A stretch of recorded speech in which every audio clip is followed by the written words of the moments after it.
Humiling ang kampo ni dating Pangulong Rodrigo Duterte ng interim release o pansamantalang paglaya habang dinidinig ang kanyang kasong murder as a crime against humanity sa International Criminal Court. Sa apela ng kampo ng dating Pangulo sa ICC Pre-Trial Chamber 1, umayag daw ang gobyerno ng isang ICC member na bansa na manatili sa kanilang lugar ang dating Pangulo.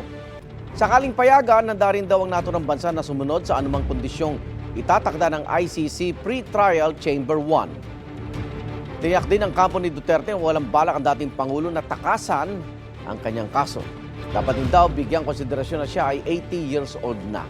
Sakaling pagbigyan, sabi raw ni Duterte na lilimitahan niya ang komunikasyon sa ibang tao maliban sa kanyang pamilya.